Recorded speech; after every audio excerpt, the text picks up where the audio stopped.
Hey everybody, thank you so much for watching another one of my interviews. With me today is State Representative Edmond Jordon. Pleasure. Thank you so much for being on there. District 29, right? 29, absolutely. Well, thank you so much for coming on there. Where is that? Where is 29 anyway? So 29 is in East and West Baton Rouge. So it's the only House district anyway that covers both parishes and crosses the river. Oh, crosses the river too. Crosses the river, yes, absolutely. So I've got Addis, Brewley, and Port Allen on the west side, and then I've got portions of North Baton Rouge. For those who live in Baton Rouge may know, like Tony's Seafood, Glen Oaks, part of the Scotlandville area, and all the way to the Central Line. Okay. So it's a pretty broad district. Yeah, it's a big area to span, then have to cross the river all the time to get to represent it. Yes. Well, now, how's this session going? Hey, look, like any session, I mean, it's got its positives, it's got its negatives, it's got its challenges, and it's got its successes. So it's good. We're in the last week, so let's talk about what you got going on right now. You've got House Bill 298. Start off with a constitutional amendment here. Right. Provides relative to involuntary servitude and the administration of criminal justice. Yeah, so that's taking slavery and involuntary servitude out of the Constitution. If you're familiar with the Constitution, it says slavery and involuntary servitude are prohibited, except in the latter as a punishment for a crime. And so if you know the historical context of that, it really shouldn't have been there in the first place. So what this does, and there was some concern about, was this going to affect the administrative or the criminal justice system? If folks were, people who were convicted of crimes, were they still going to be able to serve at a hard labor? It really doesn't affect that. So we put an amendment in that says it doesn't affect the administration, the lawful administration of the criminal justice system. But we do think that it's a positive step moving forward. If we never correct some of the ills of the past, then it's hard to move forward. And so hopefully from a restorative justice standpoint, this will do something. Brings our Constitution up to resemble what's going on today, maybe? Yes, absolutely. Like that, okay. HB 351 prohibits the use of certain rating factors in automobile insurance underwriting. Well, so, and that one got stuck in House Insurance Committee. But you might be surprised to know that your occupation and your education play a role in your insurance. So you could be a good driver. You and I could be actually the same driver. Right. If I've got a PhD or a law degree or a doctor and you've just got a high school education, we could be the exact same driver. But my insurance is going to be rated lower than yours. I'll pay less for insurance. That doesn't sound fair to me. Even if we drive the same vehicle. Yeah. So all factors being the same, if we change those factors, I would pay less than you. If you are maid or you work in the service industry, but again, I'm an engineer, my insurance is going to be rated lower than yours, even if we drive the same vehicle, even if our driving record is exactly the same. So what I'm trying to do is take the rating factors out of that to say, hey, look, we should be rating people based on how they drive. If they're a good driver, they're a good driver. If you and I are the same type of driver, then we should get the same rate. I agree with you. And in fact, let me say this. The record shows that I could be a doctor with a DWI, and you could be a waiter with a perfect driving record, and I will still pay less than you for. And your legislation evens the playing field. Absolutely. I like that. Thank you very much for that. I really appreciate that one because, like I said, I recognize now you're somebody that's helping us reduce insurance rates in Louisiana, and I want to commend you for that. Well, look, I'm trying. So that one didn't get out, so we'll have to bring that one again next year. All right. Well, I'm glad that you're on it. House Bill 430 provides relative to the regulation of cannabis. Well, that one we didn't run this year, but really, I've got two cannabis-related bills, so I'll tell you both of them kind of at the same time. One, what would be to put a regulatory scheme in place that in the event that it was passed for recreational, and one bill would make it legal for recreational use, and we didn't run that.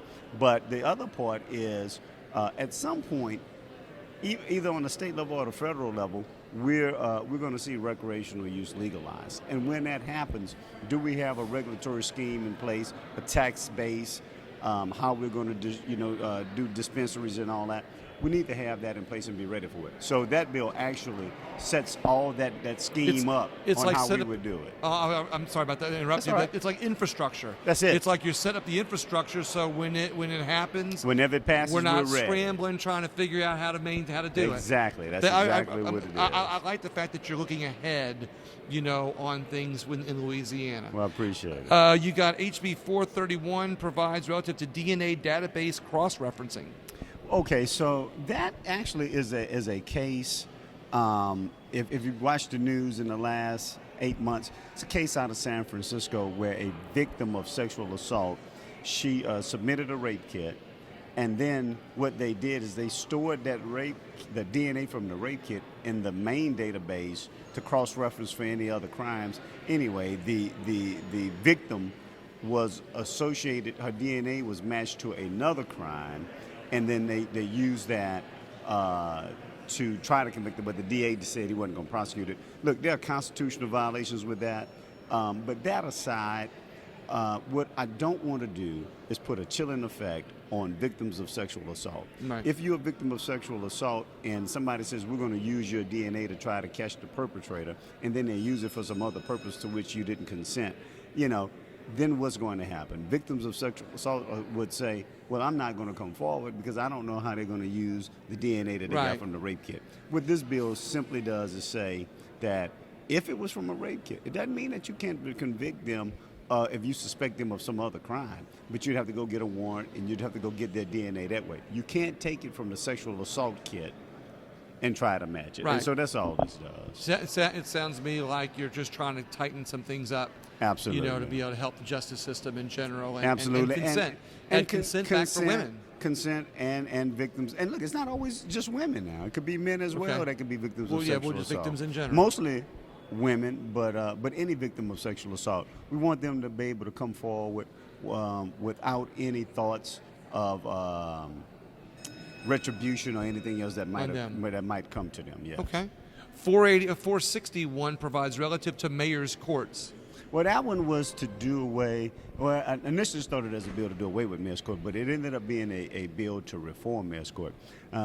I was surprised by how many people didn't, within this body, that didn't know that mayor's courts exist. And so, just to let you know, mayor's court is where, in some of the smaller towns, the mayor serves as the judge on traffic tickets and things like that. Mayor doesn't have to have any other qualifications other than being elected as mayor. He doesn't have to have a law degree, doesn't have to have any legal training, doesn't need to know the rules of evidence or anything else. And so, and the funds that are garnered from mayor's court is used to directly fund the town's budget. So if I come in for a speeding ticket and I say, hey, look, I don't think I'm guilty, but the town attorney is the prosecutor and the mayor is the judge, well, how do you think that's going to work out for you? To work out in favor of the city. That's right. Yeah. It's a clear conflict of interest. So what I ended up doing with that bill was trying to make it so that they would have to hire an independent magistrate, somebody with some legal training, but somebody that would be independent, that would know the laws of evidence, that could move forward and adjudicate that matter in an impartial manner. But anyway, so I like the fact, though, that you're looking out for people. I mean, I guess if somebody commits a crime in a mayor's court, they go to a mayor's court, and the mayor has all the power for whatever reason, he may rule against this person. That person's now faces something on their record that may not have been there had they gone through the proper legal system. Right. And let me say this, and I want to say we've got some fine mayors out there, so but I can tell you it's just an inherent conflict, and we need to do away with those. Well, like I said, sometimes you have that renegade person that's doing things. 99% of them might be doing the right thing, but that one could hurt somebody the wrong way that ruins their life. That's right. Okay. You got 484 provides relative to pretrial discovery matters. Well, that one we were dealing with some pretrial discovery and some of the rules that are in the criminal justice system, again, to try to make it fair for those that are accused. Again, look, innocent until proven guilty, and so we want to just try to make sure that the rules stay in place and not trying to do anything to diminish victims' rights. And so, again, you see the bills, I'm trying to protect victims, but we do need to have a balance and make sure that the pendulum doesn't swing too far in one direction. We need to keep it sort of right in the middle. You said something like I was getting ready to say. It sounds like you're still looking out for victims. You're just trying to, sometimes our laws fall short and there's a big gap before the next law takes in and protects people. That's right. And it sounds like you're building some bridges on some legislation that still helps and protects victims, but also, helps people in our communities. Yeah, I think we just have to have a common sense, reasonable approach to this and make sure that we have a healthy balance. I got that. All right, HB 572 provides for the advertisement of condemned property. Well, this one came to me, oddly enough, from a constituent of mine who was living next to a home that was condemned, and neither she nor the person who ultimately purchased the property knew it was condemned because, they put these stickers on the homes. But what happened in this case, the owner came and removed it, so nobody was aware, and somehow he sold the property while it was under condemnation. And when the new purchaser purchased the property, he said that he was unaware of it. So simply what this bill does is say that the municipalities, whether it's the parish or the town or the city, would post on their website so that third parties, not the actual owners of the condemned property, but third parties would be aware that that property is condemned. So like in the case of my constituent, what she told me was, hey, look, had we known the property was condemned, then, we don't want it to become a magnet for people that want to do bad things. We would have kept the grass cut.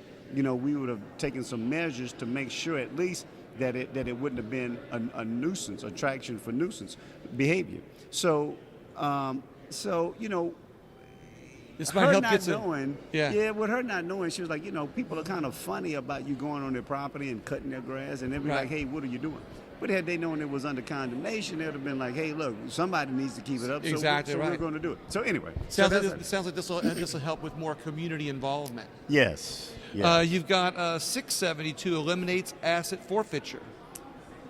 Well, what we were doing there is, again, it goes back to innocent until proven guilty. There are laws in place right now as it relates to civil asset forfeiture. If you're pulled over and accused of a crime, and let's say they find cash with you, they can seize the cash, and even if you're never convicted, the DA, the sheriff, the police departments, the judges get to keep that money. Again, it's one of those conflicts. If I'm the police officer that pulled you over, and I've got the DA that's going to prosecute you, and I've got the judge that's going to sentence you, and you know what? You never come and try to reclaim your money. Well, that's just a bad conflict, and it could incentivize bad behavior. I'm not saying that. Right, exactly. We have that, but it's one of those things when you look at it just from a purely, is it a conflict from a principle standpoint? Right. It stands right there. Well, I'm gonna compliment you on giving me a unique thought.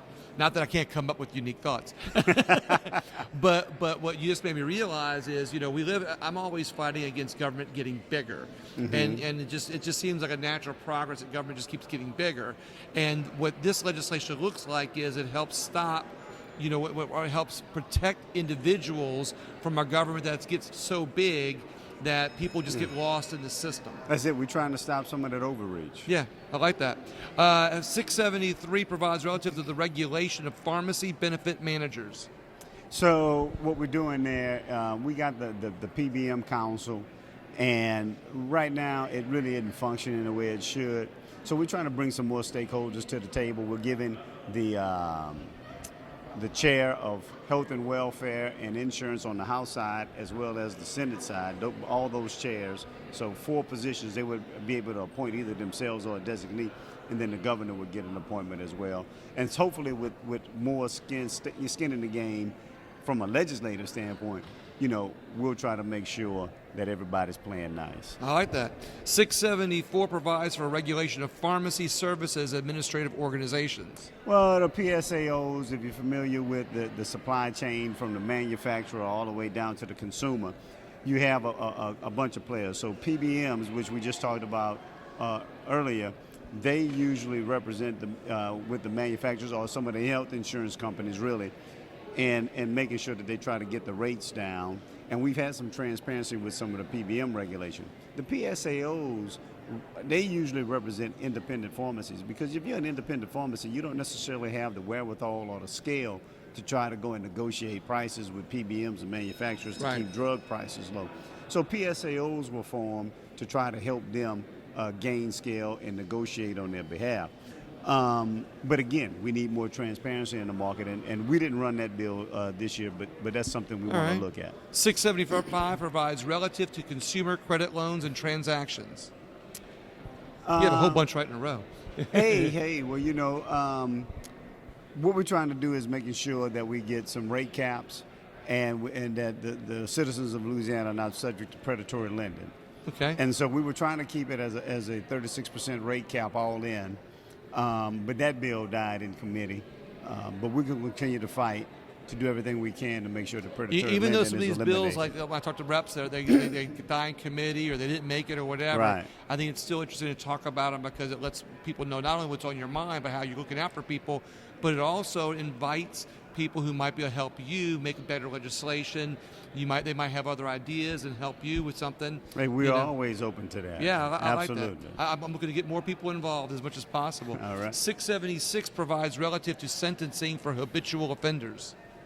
That was a habitual offender law. Again, still trying to strike a balance. We're still doing some of this criminal justice reform, but every now and then we creep back into old ways, and it's like you take 2 steps forward, 1 step backward. So we're just trying to make sure we keep progressing and take steps forward, and making sure we have that healthy balance between protecting victims, but not being overburdensome, especially on nonviolent crimes, but making sure that we do have appropriate sentencing for people who commit violent crimes as well. Thanks for keeping an eye out for that. 677 provides relative to cost sharing for insulin prescriptions. Well, that bill, so that one, we're almost done. So hopefully it came out of Senate committee yesterday, so it's going to the Senate floor.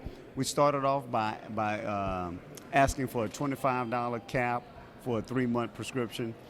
Through negotiations, we had to raise that to $75. But for people that are paying thousands of dollars still a lot less year, money people are paying. Yeah, for insulin, now they're going to be limited to $75 for a month's supply. So 75 times 12, whatever that is, that's a little more than $750, about $900 a year. Nice. As opposed to $900 a month. A month, right. So well, thanks for looking out for that. That's really important. We're really working on it. And hopefully Congress is looking at a $35 cap. So hopefully that becomes implemented and we won't need this bill. But until then, we felt like we needed to do something. Protect the citizens of Louisiana while you're here. I like That's that. It. 702 provides relative to liability for certain actions by peace officers. So that is, our qualified immunity bill.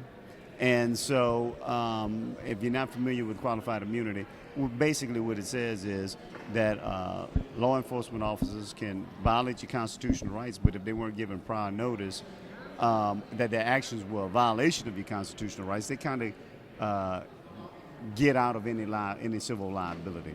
And so that was created by judges. It wasn't in statute, created by judges back in the late 1960s during the civil rights movement. It's moved forward, but qualified immunity is, especially as it relates to law enforcement officers, has almost become an absolute immunity, and it's a real barrier. And I tell you what, it's not a conservative issue, it's not a liberal issue, it's not a Democratic issue, it's not a Republican issue.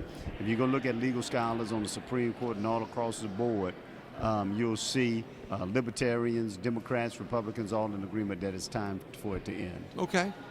Will this reduce the number of police officers we have, or do you think it'll help? No, I don't think so, because here's the thing. I think if you talk to most police officers, they want to get rid of bad police officers as well. So this is not an anti-law enforcement bill. This is an anti-bad law enforcement bill. Gotcha. So when we're trying to get rid of guys who are repeat offenders, and I think you can look at some of the things even happen in here with us investigating the death of Ronald Green. You can see, which happened in North Louisiana, that this is certainly needed. So we've got 722 provides relative to certain pretrial procedures. We got another bill that dealt with pretrial procedures, but really dealing with, and I'm not sure if that one is the McNulty rule, but we got one, that deals with diminished capacity. Okay. And victims of domestic abuse. Sometimes, for lack of a better term, when they commit a crime in response to their domestic abuse, you're not able to take that diminished capacity into consideration. So what I'm really trying to do is make sure that victims of domestic violence at least have some defense when they go to court to not necessarily justify their actions, because they would still be charged, but it would be with the lesser charge, not the most stringent Somebody, charge. so basically a victim that's defending themselves, Right. this helps protect them. This helps and their protect rights. them. That's right. 794 authorizes a rebate for certain costs associated with the purchase and installation of solar electric systems. Well, that one is just basically going back to the old solar tax rebate. And look, with the price of gas and electricity and everything rising right now, I just thought it was a good consumer protection bill that, look, solar panels are going to become needed even more. People are going to electric vehicles. You can see that's happening more and more now. I just think we need something in place that's going to help reduce costs. All right. And if they could get some type of relief for initiating that purchase, then that's something we want to try to incentivize, in my opinion. Do we have a couple more minutes? Yeah, go ahead. Okay. HB 839 provides relative to the insanity defense. Now, that one is the big number. So the other one was more of the pre-trial. Again, sort of like the one we talked before, just trying to balancing between the criminal justice system and making sure that people accused of crime still have rights. This one deals with the victims of sexual assault. Okay. 894. I mean, domestic violence. 894 provides relative to criminal forfeiture. So that one goes back, it ties back. It's just a repeat bill. We had to do a substitute bill to deal with the criminal asset forfeiture, which I explained earlier. Okay, awesome. That's all that was. 951 requires automobile liability insurance policies include uninsured motorist coverage. Yeah, so this would have made uninsured motorist coverage mandatory for you to purchase it, which would have taken up your rates slightly, not as much as they predict. But again, when you take that in conjunction with the rating factors bill I was telling you about with education and Correct. occupation, which would have lowered your rates, it would have still been a net benefit of a lower rate for us. But part of my thought behind that is, and many people may not know, Louisiana is one of the leaders in hit and run accidents as well as hit and run fatalities. Oh, wow. And when there's a hit and run accident, if you can't find that person, then that person is either uninsured or uninsured for the purposes of liability for you to recover. Right. And if you don't have uninsured motorist coverage or underinsured motorist coverage, then it's hard for you to recover and benefit from that. So somebody, not only have they hit you and gotten away with it, now you're left with the bill if you don't have that coverage. This just helps those people so they don't have all the medical bills to pay themselves. That's right. 1002 provides relative to pharmacy benefit managers. Again, that goes back, Ties back to the our other one, PBM yeah. council. All right, So, 1004 provides relative to the election selections for the 18th Judicial District Court. That was one that was a redistricting bill dealing with the judges, but we put that one on hold. All right. So we're fine. 1069 provides relative to mayor's courts. It's a substitute to that bill. Yes. Now, do you mind me asking what the substitute bill? So sometimes a bill may have too many other new provisions to go into amendments. So sometimes you have to do what they call a substitute bill. Start Just from scratch. Replaces that bill. Yeah. Gotcha. So HCR 121 creates a task force on African American suicide rates. Yes. So since the pandemic, we've seen an alarming rate of suicides within the African American community.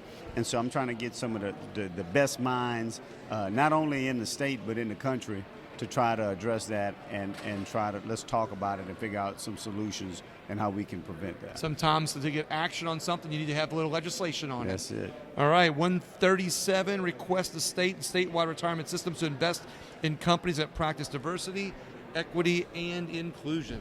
Yeah, and so That sounds like common sense to me. Yeah, I mean, look, diversity, equity, and inclusion is not just the right thing to do, is the good business thing to do. I think if you look at companies that are practicing diversity, equity, and inclusion, for the most part, they're more profitable than their counterparts.